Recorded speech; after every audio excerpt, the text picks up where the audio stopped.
Let's talk about books that I cannot get out of my head. These are living rent-free in my brain, and they are sort of my Roman Empire of books. Starting off, Normal People by Sally Rooney. This book, along with the show, is something I think about constantly. I think about Connell and Marianne so much. I related to Marianne so much, and I love them, and I want to give them a hug. Most Ardently is an adaptation of Pride and Prejudice that I think about all of the time. In this, Elizabeth Bennet is trans and goes by Oliver Bennet, and it's so good. Pride and Prejudice is amazing. It's such a classic, and this adaptation, it is fantastic. Ninth House is one that I think about all of the time, especially when I'm in dark academia moods, because this is, I think, such a well done dark academia book. I know it can be polarizing for people, but I absolutely loved it. I tabbed it as I went. I love Alex. I think she's so sassy. I love the shenanigans that she gets up to. I think the Secret Society elements are amazing. The House in the Cerulean Sea is one that I think about all the time in terms of this is a warm hug in a book. I believe that TJ Klune is a master of cozy fantasy, makes you feel loved, seen, understood. And this is the first TJ Klune book that I ever read, and it's so good. Switching gears a lot is Pucking Around. I think about this all of the time, not because of the spice within this book, but I think about this in terms of the love that this polyamorous couple shows each other, specifically the two men who get together and develop their feelings.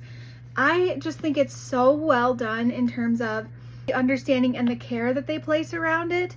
And I love each of the relationships in here. I think it's so great. Beartown is one that I think about constantly as well. This is probably one of my favorite books of all time, definitely a top read of the year.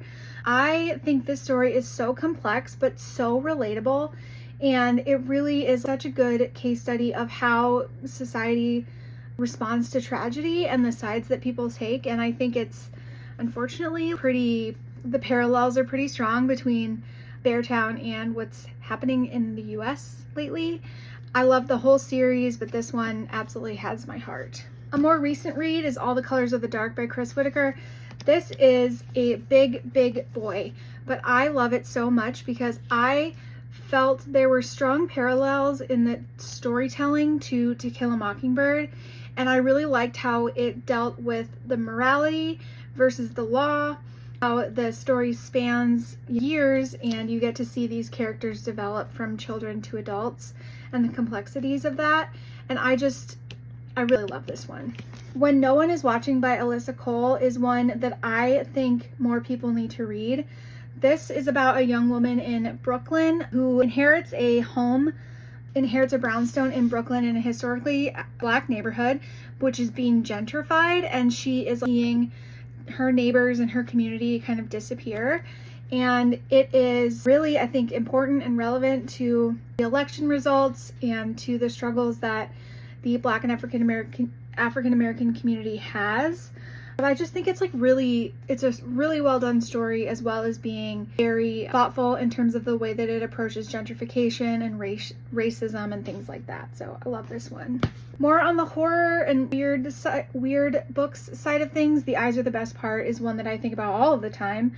The imagery in here is so graphic that I can't help but think about it. Just look at the cover. I think those images will always stick in my brain. Similar to The Eyes Are the Best Part, Natural Beauty is one where the imagery was so well written that it just sticks in my brain. In this story, we're following a young Asian girl as she gets a job at a beauty company because they will offer her great benefits as she's a caretaker for her parents. And she ends up having to use their treatments, and the treatments go kind of wonky. I have not seen The Substance, but I know enough about it to know that they're very similar. The movie that just came out. This is so good. I think about it all the time. Another TJ Klune, and that is going to be Wolfsong. And this one I love so much. This is the first book in the Green Creek series, and this is an MM werewolf romance.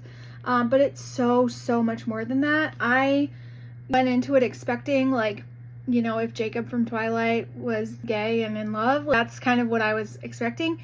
And there's some slight elements of that, but it is so much more. It's a book that spans years, and it is about family and love and loyalty and trust, and I love it.